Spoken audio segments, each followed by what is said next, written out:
Assalamualaikum warahmatullahi wabarakatuh. Yang terhormat Bapak Vicky Effendi selaku dosen pengampu akuntansi keuangan lanjutan 2, izinkan kami dari kelompok 2 untuk mempresentasikan mengenai corporation liquidation and reorganization. Sebelum itu, izinkan kami untuk memperkenalkan diri kami masing-masing. Sebelum kita memulai di video selanjutnya, sebelum itu, perkenalkan nama saya Ratu Marsha Raselia dengan NPM akhir 008, serta rekan-rekan saya Nicholas Christian Parlindungan Siagian dengan NPM akhir 013, lalu ada Sabrina Latifa dengan NPM akhir 072, dan yang terakhir ada Devanya Maharani dengan NPM akhir 316. Selanjutnya akan dilanjutkan dengan melakukan pembahasan. Di slide ini saya akan menjelaskan tentang Bankruptcy Reform Act of pada tahun 1978. Nah, pertama-tama saya mulai dari pengertian insolvensi atau kondisi ketika sebuah perusahaan tidak mampu memenuhi kewajiban keuangannya. Nah, jadi perusahaan dianggap insolvent kalau dia sudah nggak bisa lagi bayar utang atau kewajiban sesuai waktunya. Nah, dalam undang-undang ini ada dua jenis insolvensi yang dibedakan. Yang pertama ada equity insolvensi, yaitu ketika sebuah perusahaan nggak bisa bayar utang tepat waktu, tapi nilai asetnya ini tuh masih besar dibanding utangnya. Jadi perusahaan masih punya kemungkinan untuk negosiasi langsung dengan kreditur tanpa melalui proses pengadilan. Yang kedua ada bankruptcy insolvency, yaitu ketika total uang perusahaan sudah lebih besar dari nilai aset ya. Kalau kondisinya sudah seperti ini, biasanya perusahaan harus menjalani proses hukum di bawah pengawasan pengadilan kebangkrutan. Nah, bisa melalui restrukturisasi atau likuidasi aset untuk menyelesaikan utang-utangnya. Nah, undang-undang ini dibentuk untuk mengatur dan menyederhanakan proses kebangkrutan di Amerika Serikat supaya ada sistem yang lebih adil dan efisien bagi perusahaan maupun kreditur. Nah, selanjutnya di bagian bawah slide ini saya menjelaskan tentang sejarahnya. Sebelum tahun 1898, hukum kebangkrutan diatur secara terpisah oleh masing-masing negara bagian. Jadi belum ada hukum federal yang mengatur secara emosional. Lalu pada tahun 1898 dibuatlah Undang-Undang Kebangkrutan pertama di tingkat federal. Nah, pada tahun 1978 muncul Bankruptcy Reform Act yang menggantikan undang-undang sebelumnya. Nah, undang-undang ini dikenal juga sebagai title of the Use Code dan mulai berlaku pada 1 Oktober 1979. Nah, undang-undang ini dianggap sebagian reformasi besar dalam sistem kebangkrutan di Amerika karena menciptakan sistem pengadilan kebangkrutan baru dan menyatukan berbagai aturan yang sebelumnya terpisah. Nah, selain itu juga undang-undang ini terus diperbarui. Salah satu pembaruannya yang paling penting terjadi pada tahun 2005. Nah, yaitu adanya BAPCPA atau Bankruptcy Abuse Prevention and Consumer Protection Act. Nah, perubahan ini tuh dibuat untuk mencegah penyalahgunaan proses kebangkrutan dan memberikan perlindungan lebih kepada konsumen. Jadi intinya Bankruptcy Reform Act of 1978 adalah tonggak penting yang membentuk sistem kebangkrutan modern di Amerika Serikat yang masih digunakan sampai sekarang. Di slide ini saya jelaskan tentang Yearly Bankruptcy Filings atau data tahunan pengajuan kebangkrutan di Amerika Serikat. Data ini menunjukkan jumlah pengajuan Chapter 7 dan Chapter 11 dari tahun 2001 sampai 2015. Jadi Chapter 7 adalah likuidasi di mana aset perusahaan dijual untuk membayar utang. Nah, biasanya dilakukan kalau perusahaan sudah nggak bisa jalan lagi. Sedangkan pada chapter 11 ini adalah sebuah reorganisasi, yaitu proses penataan ulang keuangan supaya perusahaan bisa tetap beroperasi sambil membayar kewajibannya. Kalau dilihat dari grafiknya ada lonjakan besar pada tahun 2008 sampai 2009 karena saat itu terjadi Great Recession atau krisis ekonomi global. Banyak perusahaan yang mengalami kesulitan keuangan parah. Nah, jadi jumlah kebangkrutan meningkat tajam. Setelah tahun 2009, jumlah kasus mulai menurun. Sering dengan pemulihan ekonomi, tapi chapter 7 tetap jadi paling banyak diajukan dibanding dengan chapter 11 karena hampir di setiap tahun. Nah, jadi data ini tuh bisa kita simpulkan bahwa kebangkrutan tetap terjadi secara stabil. Nah, bahkan ketika ekonomi mulai tumbuh, nah artinya itu proses kebangkrutan merupakan bagian alami dari sistem ekonomi. Nah, di mana sebuah perusahaan yang tidak bisa bertahan akhirnya keluar dari pasar. Nah, selanjutnya pada slide ini saya akan membahas mengenai Status of the Debtor, Corporation, and Bankrupt Judge. Lalu yang kedua ada contoh soal dari liquidation dan reorganization. Jadi kita mulai dari Status of the Debtor, Corporation, and Bankrupt Judge. Jadi dimulai dari debtor corporation yang dimana dia itu sebagai fungsinya dia itu melakukan 4 hal. Yang pertama, untuk menyelidiki urusan keuangan debitur. Lalu yang kedua, ada untuk memberikan informasi mengenai harta kekayaan debitur dan pengelolaan kepada pihak-pihak yang berkepentingan. Yang ketiga adalah untuk menelaah klaim para kreditor dan menolak klaim yang tampak tidak sah. Lalu yang keempat, untuk memberikan laporan dan ringkasan kegiatan secara berkala, pernyataan penerimaan dan pengeluaran, serta informasi baik sebagaimana ditentukan oleh pengadilan apabila mereka diberikan wewenang untuk menjalankan usaha debitur. Lalu yang kelima, yang terakhir di sini ada mengajukan laporan akhir mengenai perurusan kepercayaan sebagaimana diwajibkan oleh pengadilan. Lalu untuk bankrupt sendiri, di mana ini bankrupt ini berfungsi sebagai hakim kepailitan yang menyelesaikan sengketa yang terjadi selama proses perkara dan menyetujui semua pembayaran utang yang timbul sebelum adanya kepailitan ini terjadi. Oke, kita akan membahas mengenai liquidation. Namun sebelum itu, kita harus mengerti nih, likuidasi itu apa. Jadi likuidasi sendiri adalah proses ketika perusahaan menghentikan seluruh operasinya dan menjual aset-asetnya untuk melunasi kewajiban kepada kreditur dan pemegang saham.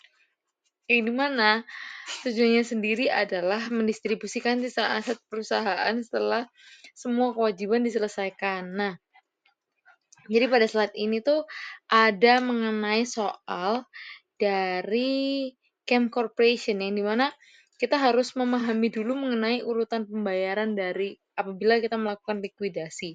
Yang pertama ada secured claim, yang dimana secured claim sendiri adalah klaim yang dijamin dengan aset tertentu, contohnya seperti pinjaman dengan jaminan properti atau aset perusahaan. Lalu yang kedua, kita akan membayar mengenai unsecured priority claim. Lalu yang ketiga ada unsecured non-priority claim. Lalu yang keempat ada stockholder claim. Jadi stockholder itu pasti terakhir setelah semua utang-utangnya terbayar. Nah, pada contoh kasus yang ada, ini tuh aset sendiri terdiri dari kas, piutang, kas, piutang, persediaan, dan aset seperti tanah maupun bangunan. Lalu likuiditasnya sendiri dan ekuitas ada utang lancar, utang jangka panjang, dan ekuitas pemegang saham. Selanjutnya akan dilanjutkan oleh rekan saya.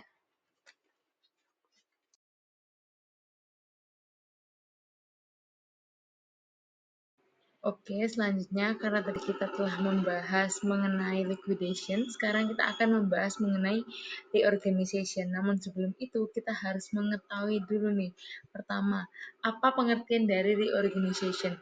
Jadi reorganization atau reorganisasi adalah proses penataan kembali struktur keuangan dan operasional perusahaan yang mengalami kesulitan keuangan agar dapat melanjutkan kegiatan usahanya, yang dimana selama proses ini perusahaan itu tetap diperbolehkan beroperasi di bawah pengawasan pengadilan kepahitan sambil menyusun rencana restrukturisasi atas utang, aset, serta kegiatan bisnis yang guna untuk mencapai stabilitas keberlanjutan usaha. Setelah kita sudah membahas mengenai pengertian, jadi kita juga harus tahu nih langkah-langkah untuk melakukan reorganization. Jadi di sini langkah-langkahnya itu yang pertama adalah kita melakukan pengajuan, yang dimana dapat dilakukan oleh perusahaan atau oleh kreditor. Lalu pengadilan akan menilai apakah permohonan sah dan memiliki dasar secara hukum. Lalu setelah itu manajemen laba ini biasanya akan mengelola perusahaan selama proses reorganisasi.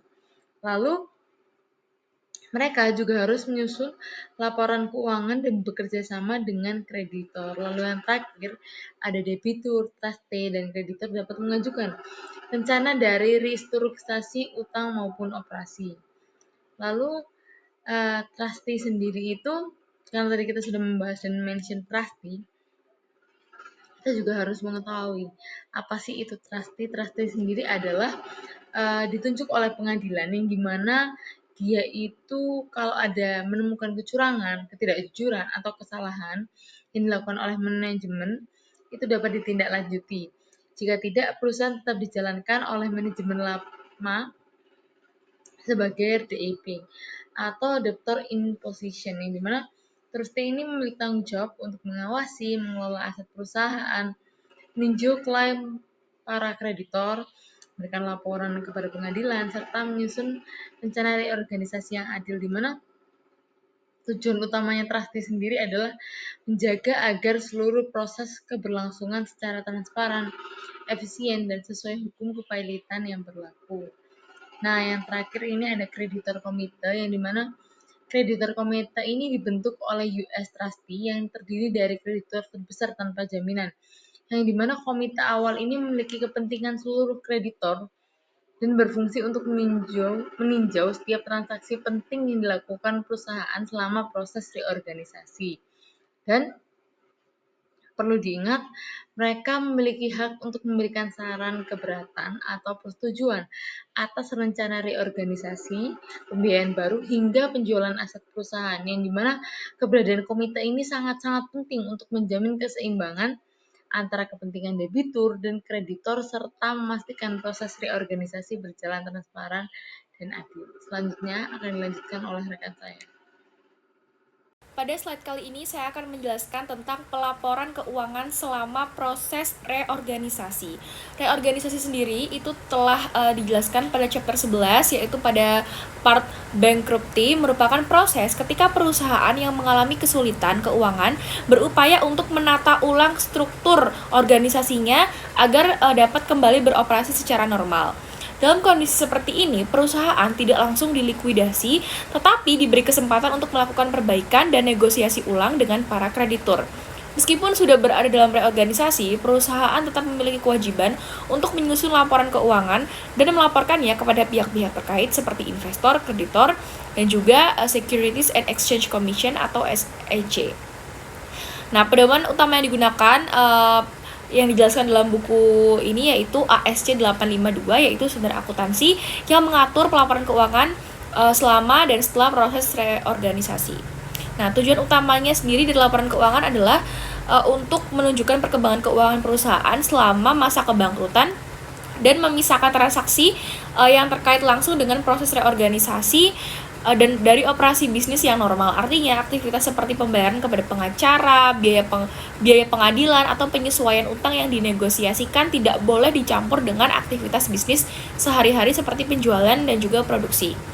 Nah, selama menjalani proses reorganisasi, perusahaan yang masih menjalankan operasionalnya disebut sebagai debtor in possession atau DIP. Artinya, manajemen tetap mengendalikan perusahaan, tetapi sebuah keputusan penting, terutama yang berkaitan dengan keuangan, harus mendapatkan persetujuan dari pengadilan kebangkrutan. Nah, kemudian salah satu contoh kasus nyata dalam menggambarkan penerapan AS 852 ini adalah dalam buku dijelaskan Interstate Bakeries Corporation, yaitu produsen Hostess dan Wonder Bread. Pada tahun 2006, perusahaan ini melaporkan sekitar 87 juta dolar Amerika atau sekitar 19% dari total utangnya. Sebagai liability subject to compromise, pos ini menunjukkan jumlah utang yang masih dinegosiasikan dengan kreditur selama proses reorganisasi. Nah, contoh ini tuh menunjukkan bahwa pelaporan keuangan selama reorganisasi harus dilakukan secara jujur dan terpisah agar pengguna laporan dapat memahami posisi keuangan perusahaan dengan jelas. Selanjutnya yaitu dampak reorganisasi terhadap laporan keuangan. Seperti yang telah saya jelaskan tadi, bahwa proses reorganisasi itu membawa dampak yang signifikan terhadap komponen laporan keuangan, yaitu neraca, laporan laba rugi, dan juga laporan arus kas, serta terhadap laporan tambahan seperti earning per share, dan juga laporan gabungan perusahaan yang terlibat dalam proses reorganisasi. Nah, pertama saya akan menjelaskan dari sisi neraca atau balance sheet. Nah, semua utang yang muncul sebelum perusahaan masuk disebut sebagai preposition liabilities. Utang-utang ini diklasifikasikan sebagai liabilities subject to compromise, yaitu utang yang masih dalam proses negosiasi antara debitur dan kreditur. Karena hasil akhirnya belum pasti, maka hal ini tuh disajikan terpisah di neraca agar pengguna laporan keuangan dapat membedakan mana sih kewajiban yang masih dinegosiasikan dan mana yang sudah pasti. Sementara itu, utang yang muncul setelah perusahaan masuk ke kebangkrutan atau disebut dengan post-position liabilities hanya boleh diakui jika telah disetujui oleh pengadilan. Hal ini dilakukan untuk mencegah perusahaan membuat kewajiban baru tanpa pengawasan hukum. Jika ada klaim yang jumlahnya belum dapat diestimasi, perusahaan wajib mengungkapkannya dalam catatan atas laporan keuangan. Kedua, kita akan melihat dari sisi laporan laba rugi yang juga dampaknya cukup besar, yaitu semua biaya yang secara langsung berkaitan dengan proses reorganisasi seperti biaya pengacara, konsultan, dan jasa profesional lainnya dibebankan langsung pada periode terjadinya. Selain itu, pendapatan, beban, atau kerugian yang muncul akibat restrukturisasi dicatat secara terpisah di bagian reorganization items agar tidak mengganggu hasil operasi normal perusahaan. Lalu selanjutnya yaitu pada laporan arus kas itu mewajibkan perusahaan untuk memisahkan arus kas yang berkaitan dengan proses reorganisasi dari arus kas operasional. Hal ini tuh untuk menunjukkan dengan jelas sumber dan penggunaan kas yang terkait dengan kegiatan restrukturisasi organisasi.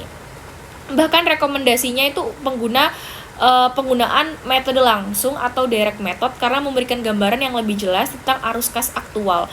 Namun jika perusahaan menggunakan metode tidak langsung, mereka wajib memberikan pengungkapan tambahan agar informasi tetap transparan.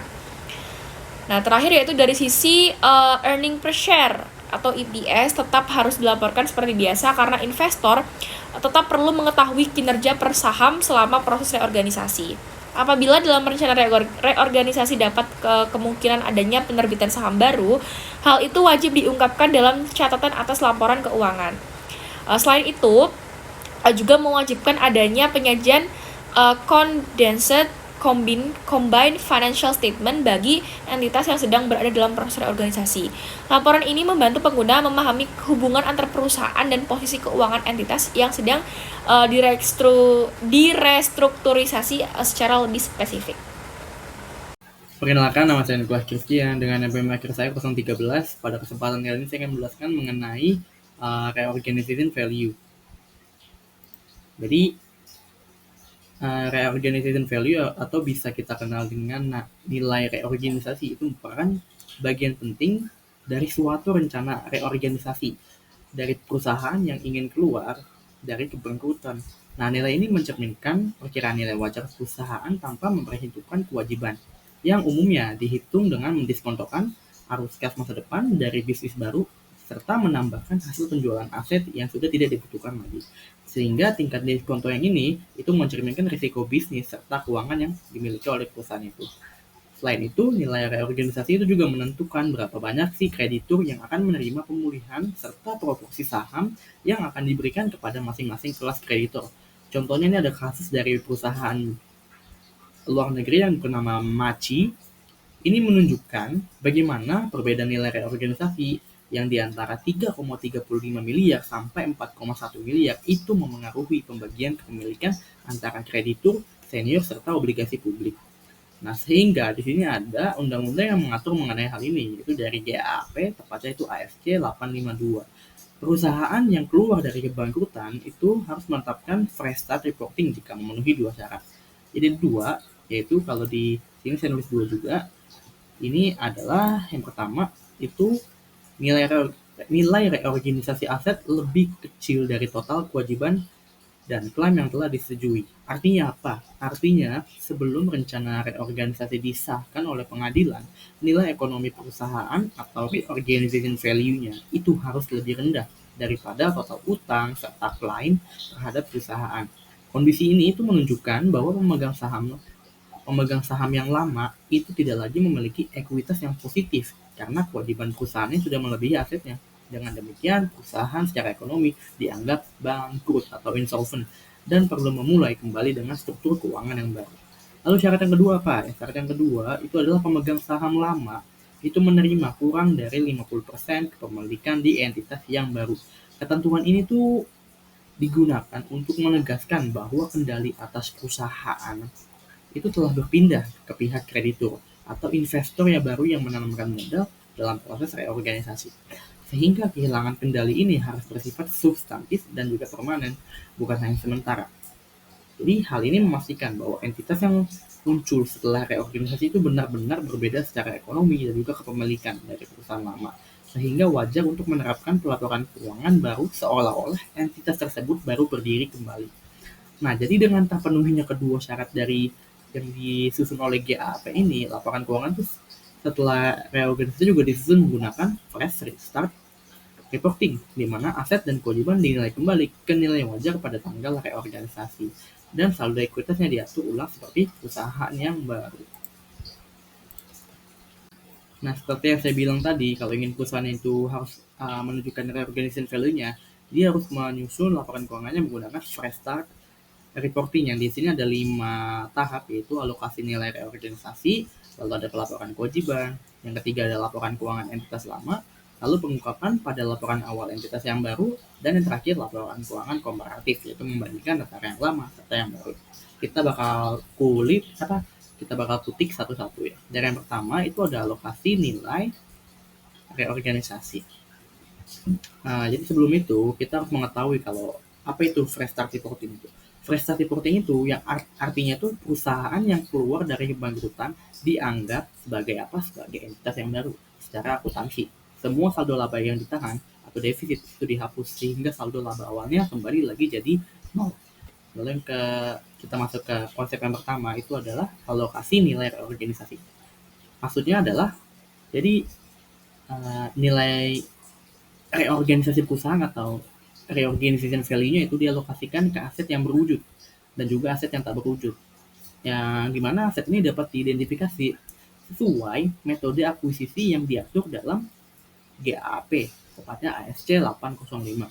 Nah, jadi jika masih ada sisa nilai yang tidak dapat dialokasikan, maka hal tersebut dilaporkan sebagai reorganization value in excess of amount allocable to identifiable assets, yaitu aset tak berwujud yang tidak dapat diidentifikasi secara spesifik. Poin selanjutnya itu adalah pelaporan kewajiban. Jadi semua kewajiban kecuali pajak tanggungan itu diukur pada nilai kini saat tanggal konfirmasi rencana reorganisasi yang dilakukan.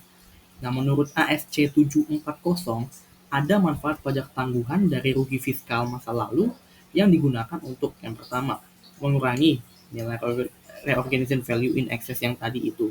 Dan yang kedua, dia dapat mengurangi aset tak berwujud yang lainnya, serta sisanya itu bisa mengurangi beban pajak penghasilan. Nah, poin selanjutnya, kita apakan sih laporan keuangan entitas yang lama ini? Nah, laporan terakhir entitas lama hingga tanggal konfirmasi reorganisasi itu harus mengungkap yang pertama, dampak penyesuaian terhadap akun aset dan kewajiban. Lalu yang kedua, penghapusan utang dari neraca akhir entitas lama menjadi neraca awal entitas baru dengan saldo laba yaitu tadi 0. Nah, lalu yang kedua, kita melakukan pengungkapan pada laporan entitas baru. Nah, ini juga diatur pada ASC 852. Jadi catatan atas laporan keuangan awal entitas baru itu harus mencantumkan satu penyesuaian atas nilai historis aset dan kewajiban, lalu jumlah utang yang dihapus tadi, dan yang ketiga jumlah saldo laba atau defisit lama yang dihapus tadi, dan yang terakhir adalah faktor penting yang digunakan dalam menentukan reorganization value-nya. Nah, sekarang kita melakukan laporan keuangan komparatif, itu tahap yang terakhir. Jadi laporan fresh start itu tidak dapat dibandingkan dengan laporan perusahaan sebelum reorganisasi. Jadi ingat, maaf, jadi tidak dapat dibandingkan. Karena jika regulator itu meminta laporan pembanding, maka harus dibuat juga pemisahan yang jelas antara laporan entitas baru, fresh start, dan juga laporan entitas lama.